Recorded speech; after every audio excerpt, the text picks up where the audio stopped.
पर ऐसा नहीं होगा कि समोसा के अंदर नमकीन रस न हो। इसी तरह से संस्कृत भाषा में भी जितने नाम हैं उन नामों में धातु होता है, उस धातु का एक अर्थ होता है। धातु का अर्थ उस शब्द के, उस नाम के अर्थ में कहीं न कहीं होता ही है, उसका स्वाद होता ही है। एक दूसरा उदाहरण ले लेते हैं, फिर एक और चर्चा करेंगे। जैसे पिता शब्द है, तो पिता ये समोसा है, समोसे में नमक है, नमक का स्वाद नमकीन है, इसलिए समोसा कैसा है? नमकीन है। तो पिता शब्द में भी हमको क्या ढूंढना पड़ेगा? धातु ढूंढना पड़ेगा। समोसे में हमको ढूंढना पड़ेगा इसमें डाला क्या गया है। समोसे में आमचूर डाला गया होगा तो समोसा कैसा लगेगा? खट्टा लगेगा। तो पता करना पड़ेगा ना भाई समोसे में कौन सा पदार्थ डाला हुआ है। इसी तरह से पिता शब्द के अंदर पा धातु है। पा धातु का अर्थ है रक्षा करना। पिता शब्द का अर्थ क्या हुआ? रक्षा करने वाला, पालन करने वाला। पिता शब्द के अर्थ में कहीं न कहीं रक्षा करना, पालन करना, ये अर्थ रहेगा ही। जैसे समोसे के अंदर कहीं न कहीं नमकीन रस तो रहने ही वाला। मेरे ख्याल से इतनी बात बहुत अच्छी तरह से आप लोग समझ गए होंगे। बिल्कुल। एक दूसरी बात भी समझने की है कि भाई समोसा का एक ही नाम है कि अनेक नाम है? एक ही बात। लड्डू का एक ही नाम है कि अनेक नाम है? मैं आपसे पूछता हूं, आपके एक नाम है कि अनेक नाम है? अनेक नाम। बहुत कम लोग होंगे जिनके अनेक नाम है। तो देखो, हमारे व्यवहार से हमारे मन में एक बात बैठी हुई है कि एक वस्तु तो नाम भी एक। आप समझिए, ईश्वर की चर्चा भी नहीं कर रहे, सामान्य व्यवहार की बात कर रहे हैं। वस्तु एक तो उसका नाम एक। मेरे पास ये वस्तु है, इसका क्या नाम है? बोलिए, इसका नाम क्या है? कोई दूसरा नाम बोलना है इसका? अरे ये तो पर्यायवाची शब्द है। पर्यायवाची मत जाओ। और ये तो वस्तु एक है, तो इसका नाम क्या है? एक ही है। अच्छा, थोड़ी देर के लिए मान लेते हैं कि कभी कभी पिताजी माताजी प्यार से अपने बच्चे का कोई उपनाम भी रखते थे। नाम रखा हो देवदत्त और पप्पू कहकर के बुलाते, तो उसके नाम कितने हो गए? 2। तो मैं आपसे पूछना चाहता हूं, उसका ड्राइविंग लाइसेंस 2 नाम से होगा? एक नाम से। ड्राइविंग लाइसेंस तो किस नाम से होगा? एक ही नाम से होगा। अच्छा, रेशनिंग कार्ड में भी 2 नाम होंगे। ये बात अलग है कि पुलिस स्टेशन में फरियाद जाएगी ना तो पुलिस लिखेगी देवदत्त उर्फे पप्पू। वो पुलिस स्टेशन में भले लिखे, क्योंकि वो टेक्निकल लैंग्वेज है, वो छूट नहीं जाए।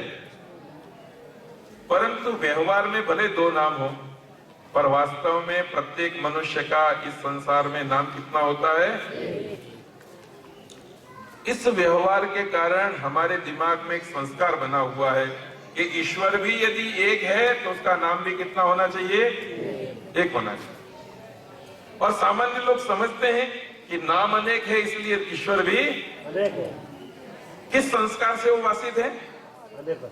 कि भाई वस्तु अलग अलग है, एक पकोड़ा है, एक समोसा है, एक कचौरी है, ये सब चीज अलग अलग है, इसलिए नाम भी। तो उन्होंने भी सोच लिया, ये शिव कहता है ये भगवान अलग होना चाहिए, ये विष्णु कहता है तो ये भगवान अलग होना चाहिए, ये यम कहता है तो ये अलग होना चाहिए, ये अग्नि कहता है ये अलग होना चाहिए, ये ब्रह्म कहता है तो ये अलग होना चाहिए। ये इसलिए है कि हमारे मन के अंदर सबकॉन्शियस माइंड में ये बात छिपी हुई है कि वस्तु एक होती है तो उसका नाम भी एक होता है। परंतु याद रखिए, दुनिया के पदार्थों को छोड़िए, आप अपनी ओर देखिए, अथवा आप अपनी ओर भी छोड़िए, मेरी ओर देख लीजिए। मेरे 4 प्रकार के नाम हैं। मेरे नाम कितने हैं? 4 प्रकार। एक मेरा निज नाम है। निज नाम का मतलब है खुद का नाम। जो मेरा नाम है वो दुनिया में किसी के पास नहीं है। मेरा नाम है कमलेश कुमार छगनलाल शास्त्री। ये मेरा क्या है? निज नाम है। मेरा ड्राइविंग लाइसेंस इसी नाम से बनेगा, पासपोर्ट भी इसी नाम से है, मेरे पास अमेरिका जाने का वीजा भी है। उस वीजा में भी कौन सा नाम है? यही नाम है। रेशनिंग कार्ड में भी। तो मेरे नाम कितने हैं? एक है नहीं, 4 है नाम। मैं तो सुना रहा हूं, अभी तो एक नाम बताया आपको, अभी 3 बताने बाकी है। यही तो मति भंग करना है। रसोई घर के अंदर एक चम्मच होती है, उस चम्मच को जो भी देखता है वो चम्मच ही बोलता है। तो हमारे मन में संस्कार बन गए कि चम्मच एक वस्तु है, नाम भी एक है। याद रखिए, मनुष्य के रूप में मेरे 4 प्रकार के नाम हैं। एक प्रकार का नाम निज नाम है, जिस नाम से सांसारिक व्यवहार चलते हैं, और ये सांसारिक व्यवहार चलाने के लिए इस नाम में उसके जैसे नाम से भेड़-सेड़ न हो जाए, मिलावट न हो जाए, इसलिए कोई न कोई बात छोड़नी पड़ती। एलिजाबेथ एक, दूसरे का नाम भी एलिजाबेथ रख दिया। अब वो भी एलिजाबेथ, ये भी एलिजाबेथ, तो क्या करेंगे? एलिजाबेथ एक, Elizabeth 2, Elizabeth senior, Elizabeth junior, ऐसे अलग अलग नाम रखना पड़ता है। या आबू निवासी एलिजाबेथ, सिरोही निवासी एलिजाबेथ, पर एलिजाबेथ को कहीं ना कहीं अलग तो करना ही पड़ता है। हमारे गुजरात के आर्य जगत में कमलेश नाम के 2 पंडित जी हैं। तो कई लोग मेरे को भी कमलेश कुमार अग्निहोत्री जी समझते हैं और कहते हैं कि आपकी भेजी हुई पुस्तकें हमको मिलती रहती है, बड़ा आनंद आता है। उनके मन में भी ये बात बैठी हुई, एक नाम तो व्यक्ति भी एक है, उनको मालूम नहीं है कि 2 अलग अलग व्यक्ति हैं। इसलिए भी कहना पड़ता है कि मुझे शास्त्री के रूप में जानते हैं और उनको अग्निहोत्री के रूप में जानते हैं। तो कमलेश नाम एक जैसा है, पर 2 व्यक्तियों का कमलेश नाम है, तो उसको अलग करने के लिए एक के पीछे शास्त्री, दूसरे के पीछे अग्निहोत्री। ये निज नाम है। फिर कितने प्रकार के नाम बाकी रहे मेरे? 3 प्रकार।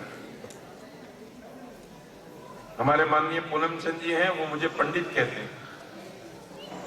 अब मैं पंडित हूं कि कमलेश हूं? आप बताइए, मैं पंडित हूं कि कमलेश हूं? इस समय पंडित है।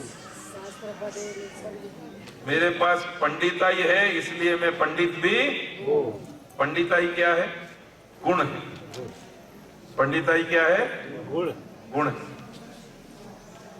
मेरे पास पंडिताई का गुण है, इसलिए कुछ लोग मुझे पंडित के रूप में भी बुलाते हैं। तो याद रखिए, मनुष्य का संबंध है वहां तक, मनुष्य में कुछ गुण भी होते हैं, उस गुण के कारण उनके नाम पड़ते हैं। अब पूनम चंद जी कभी प्रवचन में मेरा कमलेश नाम बोल दे तो भले बोल दे, बाकी तो कहेंगे पंडित जी आइए आइए, चलो प्रातराश करने चलते हैं। वो मेरे को जब भी बुलाएंगे तो पंडित नाम से बुलाएंगे। अब सामने वाला आदमी पंडित नाम से संबोधन करते हुए मुझे देख लेगा तो वो भी मुझे किस नाम से बुलाएगा? उसको संबोधन करते हुए तीसरा आदमी देख ले तो मुझे किसके नाम से बुलाएगा? और मेरा एक नाम क्या हो गया? दो प्रकार के नाम आ गए। एक प्रकार का नाम निज नाम है, दूसरा प्रकार का नाम गुणवाचक नाम है। ईश्वर भी एक है मेरी तरह, उसका एक निज नाम है। ये तो अच्छा है कि भारत सरकार ने कायदा नहीं किया, नहीं तो ईश्वर को भी भारतीय नागरिकता लेने के लिए आधार कार्ड बनवाना पड़ता। और यदि ईश्वर अपना आधार कार्ड बनवाते तो क्या नाम लिखते? निज नाम लिखते। क्या नाम लिखते? निज नाम लिखते। वो निज नाम क्या है ईश्वर का? ओम। जैसे निज नाम किसी दूसरे का नहीं होता, ऐसे ओम नाम भी किसी दूसरे का नहीं। ईश्वर के दूसरे प्रकार के नाम हैं, वो गुणवाचक नाम है। अब मुझे आपसे पूछने की जरूरत नहीं है कि ईश्वर में गुण है कि नहीं। अरे मेरे अंदर पंडिताई नाम का गुण है, एक गुण एक सामान्य आदमी में, तो ईश्वर के पास तो गुण कितने हैं? अनंत। तो ईश्वर के गुणवाचक नाम भी कितने हैं? अब बताओ, ईश्वर एक है कि अनेक है? और उसके नाम कितने हैं? अनेक। ईश्वर का निज नाम एक है, पर ईश्वर के गुणों को कहने वाले नाम अनेक हैं। तीसरा भी मेरा नाम है। मेरा बेटा यहाँ आया नहीं है, पर मानो कि वो आया होता तो मुझे कमलेश नाम से बुलाता कि किसी दूसरे नाम से बुलाता? वो मेरे को कहता पिताजी, अंग्रेजी में बोलता तो पापा, और मॉडर्न हो गया होता तो डैड कहता, हाय डैड। तो मेरा नाम डैड भी हो गया होता। पर ये डैड नाम समझ लो कि पापा नाम समझ लो कि पिताजी नाम समझ लो कि गुजरात में बापूजी नाम से लो, ये भी मेरा नाम है। दुनिया में एक आदमी ऐसा है, मेरा बेटे और बेटी दो जने तो कम से कम ऐसे हैं जो मुझे पिताजी कह करके बुलाते हैं। उन्होंने कभी कमलेश कह करके नहीं बुलाया। शायद आप तो बुलाएंगे, पूनम चंद जी पंडित जी कह करके बुलाएंगे। मेरा बेटा मुझे क्या कमलेश कह के बुलाएगा या पंडित जी कह के बुलाएगा? वहां संबंध मुख्य है, इसलिए संबंधवाचक शब्द का उल्लेख होगा। वो स्वप्न भी देखेगा ना तो मेरे को पिता नाम से ही संबोधित करेगा। क्यों? मेरा एक नाम पिता भी है। यदि मैं किसी बेटे और बेटी का पिता हूं तो मेरा नाम हो ही गया पिता, मैं बच नहीं सकता। कितने प्रकार के नाम हो गए? तीन। एक निज नाम होता है, दूसरा गुणवाचक नाम होता है, और तीसरा चौथा भी एक नाम होता है। वो बात कहने के लिए, थोड़ा प्रैक्टिकल करने के लिए मैं अपने दो छात्रों को भी ले आया हूं आप लोगों के बीच में। एक नितेश भाई है, एक राकेश भाई। ये जब भी मुझे बुलाते हैं तो कमलेश कह के नहीं बुलाते, पंडित जी तो कहते ही नहीं, और पिताजी का तो कोई सवाल ही नहीं। मुझे जब भी बुलाते हैं तो सर करके बुलाते हैं। सर मतलब, सर तो अंग्रेजी का शब्द है, पर मैं अध्यापक हूं, प्रोफेसर के रूप में मुझे बुलाते हैं। मुझे शिक्षक के रूप में देखते हैं। ये कौन है? तो कहते हैं हमारे अध्यापक हैं। मुझे अध्यापक नाम से बुलाते हैं। तो उन्होंने मेरा नाम क्या रखा है? अध्यापक, प्राध्यापक, शिक्षक, टीचर, प्रोफेसर। ये भी नाम आपका नहीं है, ये नाम किसका है? मेरा है।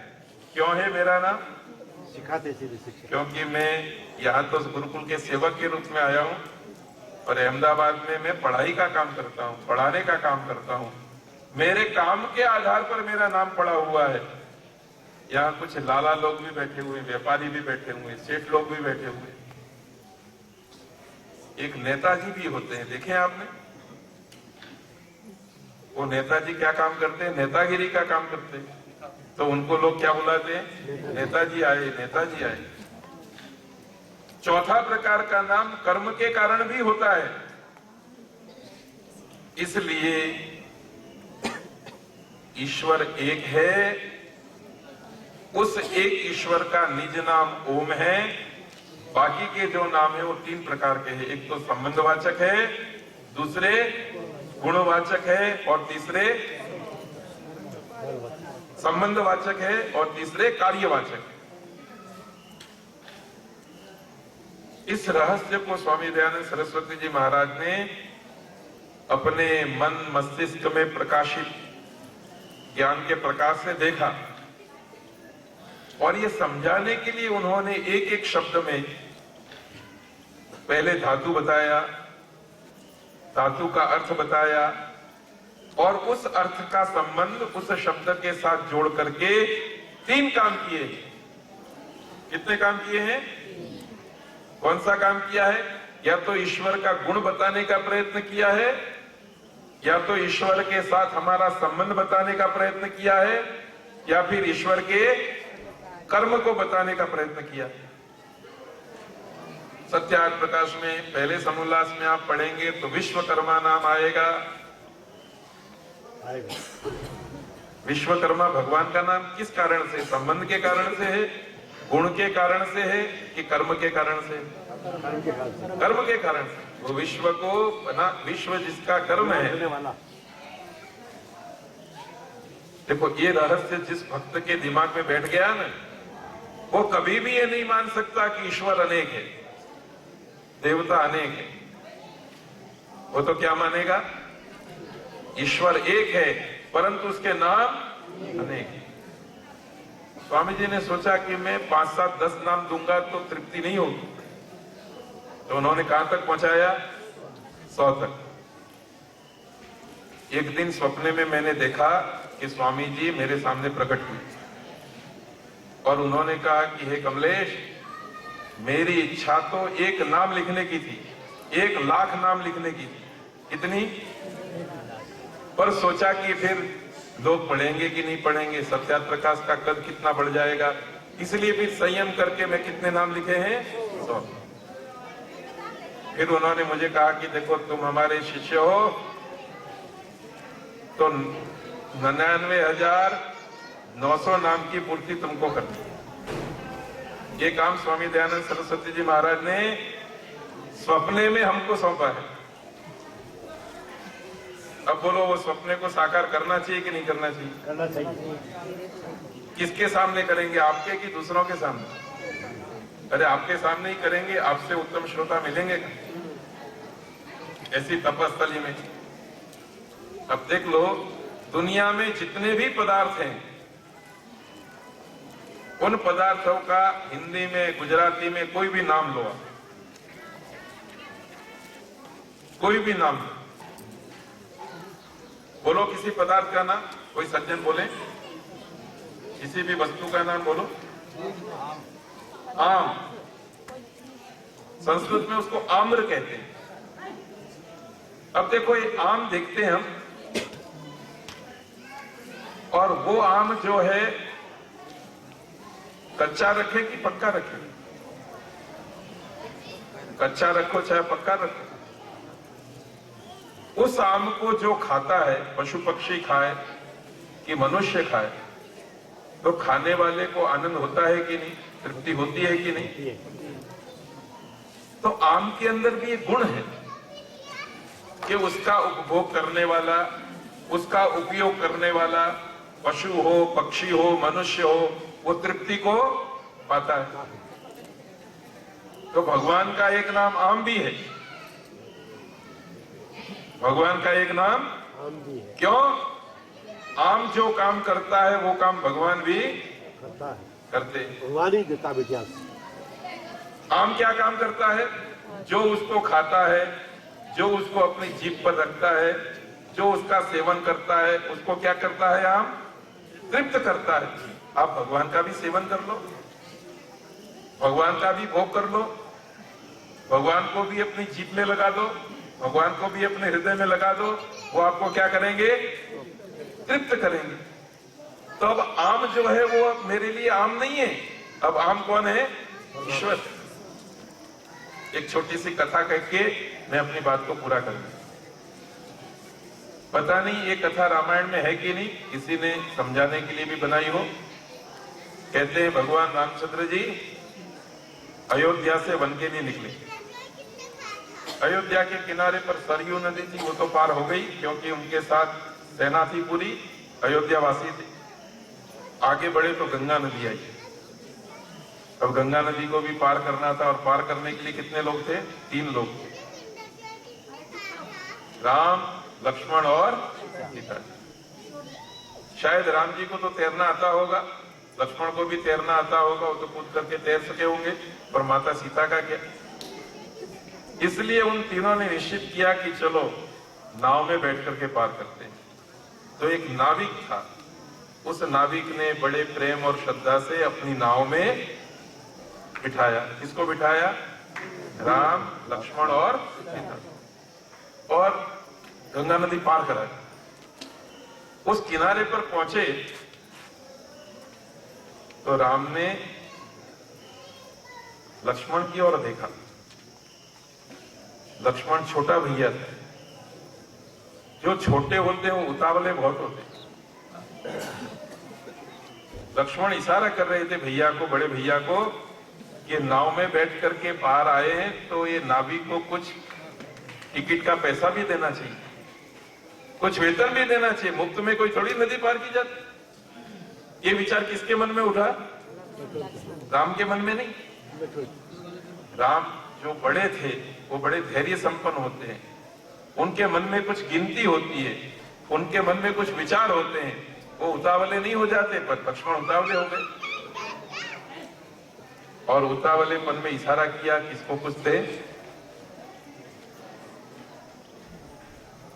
तो रामचंद्र जी ने कहा कि दे दो। क्या दोगे? तो लक्ष्मण के पास एक अंगूठी थी। उसने इशारा करके बड़े भाई से पूछ लिया कि मैं दे दूं? कि दे दो। तो अंगूठी निकाल करके उस नाविक को देने लगे। कौन दे रहा था? शांति से कौन बैठा था? रामचंद्र। समाज में भी, देश में भी 2 प्रकार के लोग होते हैं, राम और लक्ष्मण। लक्ष्मण जो है ना वो अधीरे होते हैं, उतावले होते हैं, ये कर डालूं, ये कर डालूं। और राम जो है वो हर बात समझते हैं, वो शांति से बैठे रहते हैं। तो लक्ष्मण ने जब उसको अंगूठी देनी चाहिए तो वो केवट ने बोला कि भैया आपसे हम ये अंगूठी नहीं ले सकते। तो लक्ष्मण ने बोला क्यों नहीं ले सकते? बोला भाई देखो, अपनी बिरादरी वाले आदमी से कोई पैसा लेता है? अपनी बिरादरी वाला कोई आदमी हो तो उससे कोई पैसा लेता है? तो लक्ष्मण को बड़ा आश्चर्य लगा कि अरे हमारी बिरादरी तो क्षत्रिय की है और ये नाविक तो कैवट है, हम दोनों की बिरादरी एक कैसे हो गई? अब फिर राम तो ये बात सुन रहे हैं पर कैसे बैठे हुए हैं? और उत्पात किसका मन कर रहा है? अब उसके दिमाग में घूमने लगा कि अरे हम दोनों की बिरादरी अलग है, दोनों का स्टेटस अलग है, हम ये कैसे हो सकते हैं? जब उससे रहा नहीं गया तो उसने पूछ लिया कि अरे भाई केवट, तुम कहते हो तुम्हारी हमारी बिरादरी एक है, तो एक कैसे बिरादरी? तो केवट ने कहा कि भाई देखो, उस किनारे पर खड़े हुए यात्री को हम नाव के द्वारा नदी पार कराते हैं, तो हमारा काम नदी को पार कराना। और आपके जो बड़े भैया बैठे हैं ना, वो संसार सागर को पार कराते हैं। पौराणिक लोग जैसे मानते हैं ना, तुम्हारे बड़े भैया भगवान रामचंद्र जी संसार सागर के कोने पर खड़े हुए भक्तों को पार लगाते। तो देखो तुम्हारा हमारा काम एक हो गया, काम एक हो गया तो बिरादरी भी एक हो गई, और एक बिरादरी वाले से कुछ पैसा लिया जा सकता है? अब देखो पौराणिकता की बात निकाल दो, पर मेरी इस बात से तो आप सही सम्मत हो ही जाएंगे कि केवट की बिरादरी और रामचंद्र की बिरादरी एक थी। एक थी ना? किस कारण एक थी? दोनों के कर्म एक जैसे। तो दोनों के कर्म एक जैसे थे तो केवट भी अब केवट नहीं है। केवट भी कौन है? रामचंद्र है। और रामचंद्र भी अब रामचंद्र नहीं है। रामचंद्र कौन है? कैवट। अब आप बताओ, रामचंद्र अलग है, कैवट अलग है कि दोनों एक हो गए? व्यक्ति के रूप में दोनों अलग अलग है। खाना खाएंगे तो दोनों अलग अलग है, आसन पर बैठेंगे तो दोनों अलग अलग है, पर कर्म के हिसाब से कैसे हो गए? एक हो गए। अब यही बात आगे चलते चलते 1000 वर्ष के बाद जाती तो लोग समझ जाते कि कैवट और राम एक ही थे। फिर उसमें कहानी और जुड़ जाती कि राम अपना वेश बदलते रहते थे, नदी पार करते थे तो कैवट बन जाते थे, घोड़े पर सवारी करते थे तो अश्ववार बन जाते थे, हाथी पर सवारी करते थे तो महावत बन जाते थे। कितनी भी कहानियां चला लो, अब समाज में ये क्या फैलेगी? अंधश्रद्धा फैलेगी, अज्ञानता फैलेगी। तो स्वामी दयानंद सरस्वती जी महाराज ने पहला समोल्लास इसलिए लिखा कि लोगों के बात दिमाग में ये बात समझ में आ जानी चाहिए कि हम एक हैं, फिर भी हमारे नाम 4 प्रकार के हैं, तो ईश्वर भी एक हैं और उसके नाम कितने हैं? 4 प्रकार के। अब आप अपने अपने ऊपर भी देखना, आप भी अपने घर में जाकर के डायरी बनाना, एक पेज में आप अपना निज नाम लिखेंगे, बात खत्म हो जाएगी। पर आपके अंदर जितने ज्यादा गुण होंगे उतने गुणवाचक नामों की लिस्ट भी ज्यादा होगी। आपके ज्यादा कर्म होंगे तो कर्मवाचक नामों की लिस्ट भी ज्यादा होगी,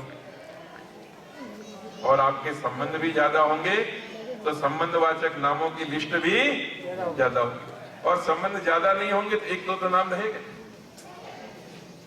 तो सत्यार्थ प्रकाश का पहला समोल्लास हमको ये शिक्षा देता है कि ईश्वर एक है, उसके नाम अनेक है।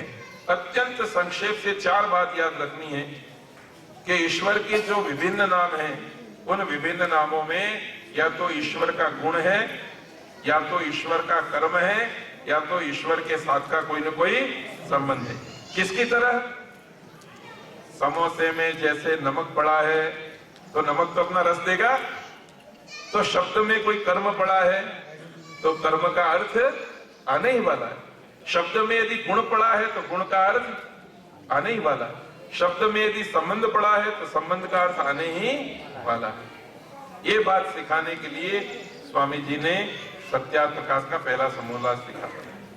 तो आपको जो संस्कृत की धातुएं दिखाई देती है ना, उसको अब धातु के रूप में नहीं देखना, उसको किस रूप से देखना? नमक के रूप। अथवा किसी को नमक पसंद नहीं है तो चीनी के रूप में देखना, किसी को चीनी पसंद नहीं है तो मिर्च के रूप में देखना, किसी को मिर्च पसंद नहीं है तो नींबू के रस के रूप में देखना। पर ये याद रखना कि यदि वो नींबू का रस है तो उससे बनने वाली चीज में नींबू के रस का स्वाद होना जरूरी। तो अब आप घर पे जाओ, सत्यार्थ प्रकाश पढ़ो तो वो धातु लिखा होगा, उस धातु का जो अर्थ होगा वो अर्थ भगवान के नाम में कहीं न कहीं दिखाई देगा ही। ये बात सिखाई है पहले समोल्लास। अब दूसरी बात मंगलाचरण की है, वो तो 2-5 मिनट में पूरी कर देते हैं। आप सब लोग जानते होंगे कि अष्टाध्यायी नाम का ग्रंथ किसने लिखा है? आचार्य पाणिनि ने लिखा है। पर आज एक बात समझ के जाइए, संस्कृत जगत में आप बैठे हो तो कभी ये मत बोलना कि अष्टाध्यायी नाम का ग्रंथ पाणिनि ने लिखा है। वहां क्या बोलना है तो ध्यान से सुनिए बेटा। अष्टाध्यायी नाम का ग्रंथ आचार्य पाणिनि ने रचा है। क्या बोलेंगे? लिखा नहीं। मेरे पास एक अद्भुत मंत्र है और भगवान ने मुझे इतना सामर्थ्य दिया है, उस मंत्र का पाठ मैं किसी के कान में कर दूं ना तो वो भी पाणिनि बन सकते। बोलो, आपको पाणिनि बनना है तो मैं आपके कान में वो मंत्र का पाठ करूं। कैसे आप पाणिनि बनेंगे? पाणिनि ने भी अष्टाध्यायी लिखी। बोलो, आप भी अष्टाध्यायी लिख दो तो आप पाणिनि बन जाओगे कि नहीं? आप भी अष्टाध्यायी लिखोगे तो आप पाणिनि बनोगे कि नहीं? बन जाएगी। अच्छा, स्वामी दयानंद बनना चाहते हैं आप, तो आप सत्यार्थ प्रकाश लिख दोगे तो स्वामी दयानंद नहीं बन जाओगे? क्यों नहीं बनोगे? भाई सब लोग कह रहे हैं कि सत्यार्थ प्रकाश लिखने वाला कौन है? दयानंद तो आप सत्यार्थ प्रकाश लिख दोगे तो आप भी क्या बन जाओगे? लिख दे तो बन जाए, लिख नहीं लिख पाते दे ना। तो बन जाएंगे। नहीं लिख पाते ना। ध्यान से सुनो मेरी बात। लिखना एक अलग वस्तु है। आप यहां से 35 रुपए का सत्यार्थ प्रकाश खरीद लो, बाजार में जाकर के नोटबुक ले आओ, पेन ले आओ और लिखना शुरू कर दो सत्यार्थ प्रकाश को। एक दिन में, 2 दिन में, 4 दिन में 14 समोल्लास लिख लोगे कि नहीं नोट में? वो तो अनुरेख है। अनु निकाल दो, लेख है, उसको लिखना क्रिया कहते हैं। पर स्वामी दयानंद ने सत्यार्थ प्रकाश लिखा नहीं, स्वामी दयानंद ने सत्यार्थ प्रकाश बनाया, अच्छा, रचा। तो संस्कृत में परंपरा रही है कि ग्रंथकार ग्रंथ रचते हैं और लिपिकार होते हैं, कुछ राइटर्स होते हैं, लिखने वाले होते हैं, वो ग्रंथ को लिखते हैं। अब 2 बातें समझ में आ गई। आगे आचार्य पाणिनि ने अष्टाध्यायी को लिखा नहीं, अच्छा, अष्टाध्यायी को तो रचा। लिखने वाले तो सैकड़ों आदमी थे, सैकड़ों आदमी हुए इस पृथ्वी पर। आप भी बन सकते हो, मैं भी बन सकता हूं, और भविष्य में भी अष्टाध्यायी को लिखने वाले लोग बन सकते हैं। कोई गुजराती में लिखेगा, कोई देवनागरी में लिखेगा, कोई रोमन में लिखेगा, कोई पंजाब गुरुमुखी में लिखेगा, कोई बंगाली में लिखेगा, विभिन्न लिपियों में लिखने वाले लोग होंगे। और क्या लिखेंगे? अष्टाध्यायी। पर अष्टाध्यायी की रचना कोई नहीं कर सकता, इसलिए हम पाणिनि। पर आप ये कहो कि पाणिनि ने अष्टाध्यायी लिखी है, तो लिखने वाले पाणिनि तो मैं बना सकता हूं। मेरे पास वो सामर्थ्य नहीं है कि रचने वाले पाणिनि में बना दूं, पर लिखने वाले पाणिनि बनाने का सामर्थ्य तो मेरे अंदर, आप मानो कि नहीं मानो, पर है मेरे पास। आपके नहीं मानने से क्या होता है? मेरे पास है। तो देखो, मेरे पास जो सामर्थ्य नहीं है वो सामर्थ्य रचने का नहीं, लिखने का तो है। अब 2 बात समझ में आ गई। अब हुआ क्या? ऐसा कहा जाता है कि 2500 साल पहले आचार्य पाणिनि ने अष्टाध्यायी रची और बाद में अनेकों लोगों ने उसको लिखा, कागज पर, भोजपत्र पर, ताड़पत्र पर। अब जैसे मैं लिखने के लिए बैठा तो हर आदमी चाहता है कि मैं मंगलाचरण करूं, तो मैं मंगलाचरण करूंगा। लिखते समय मैं क्या करूंगा? ये मंगलाचरण मैं लिख रहा हूं कि मंगलाचरण में रच रहा हूं?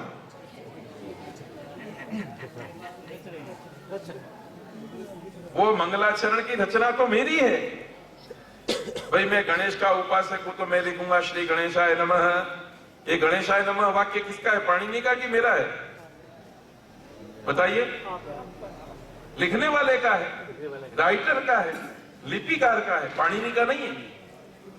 फिर किसी ने लिखा कि सरस्वत्यै नमः, किसी ने लिखा परमात्मने नमः, तो परमात्मने नमः, गणेशाय नमः, शिवाय नमः, बराबर, गुरुवे नमः।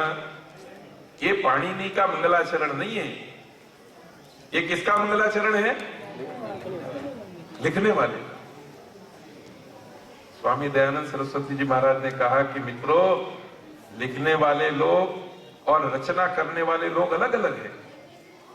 रचना करने वाले ने श्री गणेशाय नमः कहीं नहीं लिखा, उन्होंने लिखे हैं तो 2 शब्द लिखे हैं, एक तो अथ लिखा है अथवा ओम लिखा। अथ शब्दानुशासनम, अथ योगानुशासनम। ये अथ शब्द से जो मंगलाचरण किया वो किसने किया है? आचार्य पाणिनि ने किया है। और अथ शब्दानुशासन से पहले किसी ने श्री गणेशाय नमः लिख दिया, किसी ने परमात्मने नमः लिख दिया, किसी ने मातृपितृभ्याम नमः लिख दिया, अलग अलग लिख दिया। वो मंगलाचरण किसका है? लिखने वाले का, वो ग्रंथकार का नहीं है। ये भेड़सेड़ हो गई, मिलावट हो गई कि लिखने वाले ने जो मंगलाचरण लिखा था उसको आचार्यों का, ऋषियों का मंगलाचरण मान लिया, और जितने ऋषि प्राचीन थे उस मंगलाचरण को भी उतना ही प्राचीन कर दिया। अब समझ में बात आती है आपकी? आज भारत के प्रधानमंत्री माननीय श्री नरेंद्र मोदी जी और थोड़ी देर के लिए हम एक कल्पना करते हैं, मुझे अर्थशास्त्र लिखना है, कौटिल्य का बनाया हुआ अर्थशास्त्र क्या करना है, रचना नहीं है। रचना का सामर्थ्य तो है नहीं मेरे पास, लिखने का सामर्थ्य तो है। मुझे देवनागरी लिपि आती है, गुजराती लिपि आती है, थोड़ी बहुत शारदा आती है, थोड़ी बहुत ब्राह्मी आती है। मैं यदि लिखना चाहूं तो कौटिल्य लिख सकता हूं कि नहीं, कौटिल्य अर्थशास्त्र। फिर मैं सोचूं कि इस समय राजनीतिक क्षेत्र में सबसे अच्छा तारा सितारा नरेंद्र मोदी जी है, तो मंगलाचरण उनके नाम से करना चाहिए। श्रीमते नरेंद्र मोदी महात्मने नमः। ठीक है। हाँ ठीक हो जाता है। और फिर मैंने जो एक कागज पर ग्रंथ लिखा वो 500 साल के बाद किसी के हाथ में आया, और वो 500 साल के बाद जिसके हाथ में आया वो देखता है कि ये ग्रंथ तो कौटिल्य का रचा हुआ है। पर यदि ये भूल जाता है कि पहला मंगलाचरण की पंक्ति किसी कमलेश ने लिखी है 2014 में, तो वो समझेगा क्या कि ये पहली पंक्ति भी किसने लिखी है, आचार्य कौटिल्य ने लिखी है। तो पंक्ति कितनी प्राचीन हो गई, कौटिल्य हुए थे उतनी प्राचीन हो गई। ये गड़बड़ चल रही थी संस्कृत जगत में, इसलिए स्वामी दयानंद सरस्वती जी महाराज ने कहा कि ऋषियों का मंगलाचरण तो ओम और अथ ही है, बाकी के मंगलाचरण है वो किसके हैं, आपके हमारे जैसे लोगों के। मनगणंत है, जिसको जैसा पसंद आया वैसा मंगलाचरण लिख दिया गया।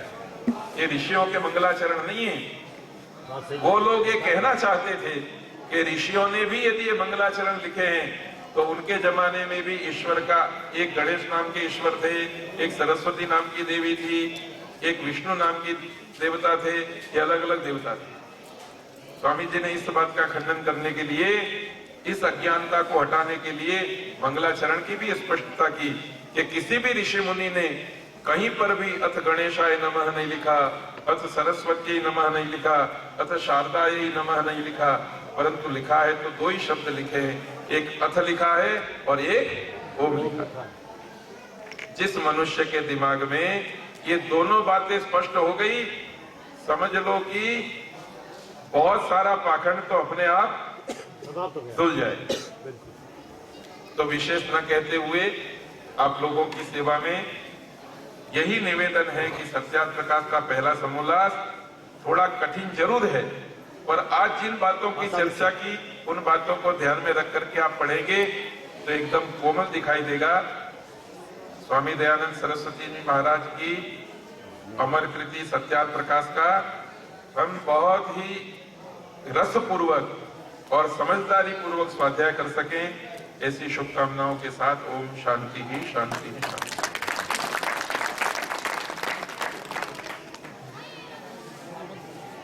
हाँ अभी शांति पाठ करेंगे, फिर 5-10 मिनट का विराम रखेंगे। भोजन तैयार होते ही घंटी बजेगी, वो रोज बजती है ब्रह्मचारियों के लिए। हम 2-3 दिन के लिए हम भी ब्रह्मचारी बन जाए, उनकी बिरादरी और हमारी बिरादरी भी अब एक हो गई, उनके गुण भी और हमारे गुण भी एक हो गए, उनके कर्म भी और हमारे कर्म भी एक हो गए। इस दृष्टि से देखो तो सब यहाँ ब्रह्मचारी बैठे हुए। तो सामान्य दिनों में घंटी बजने पर ब्रह्मचारी लोग भोजन के लिए जाते थे, आज हम लोग भी ब्रह्मचारियों के लाइन में हैं। शायद तो देर नहीं होगी, पर आज राजस्थानी दाल बाटी और चूरमे का प्रोग्राम है, शायद देर हुई हो तो 5-10 मिनट का हम राह देखेंगे। घंटी बजेगी तो भोजन के लिए चलेंगे। जैसी हमारी परंपरा है, माताओं को, महिलाओं को पहले देंगे, फिर पुरुष वर्ग करेगा। हमारे बीच में समादरणीय पंडित रामनिवास जी गुणग्राहक हैं, वो स्मृति भवन जोधपुर में कार्यरत हैं, वहां से पत्रिका प्रकाशित हुई है। जिसको नमूने के अंक चाहिए वो यहाँ से निःशुल्क ले सकते हैं।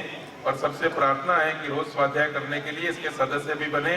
आजीवन सदस्यता 1100 रुपये है और वार्षिक सदस्यता 100 रुपये, 150 रुपये है। तो सब लोगों से प्रार्थना है कि ऐसे उत्तम ग्रंथ का स्वाध्याय करने के लिए अपने घर पे मंगाएं। जिनको नहीं मिली वो यहाँ से प्राप्त कर सकते हैं।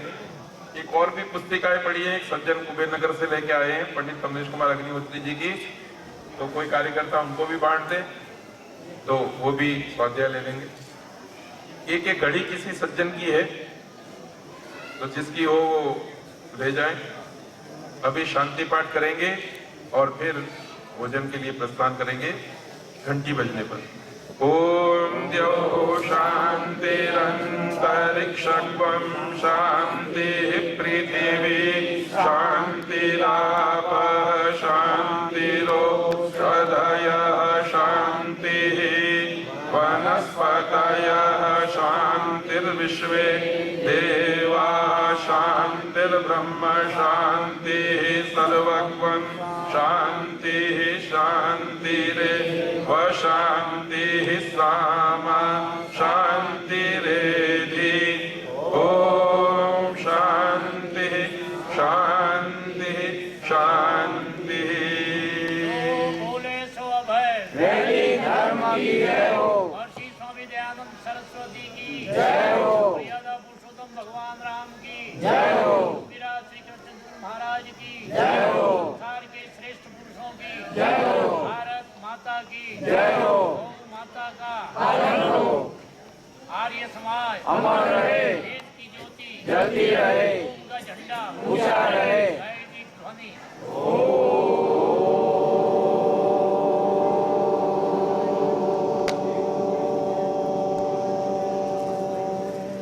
जय जी सबको कपिल। सादर नमस्ते, सबका धन्यवाद। ले लो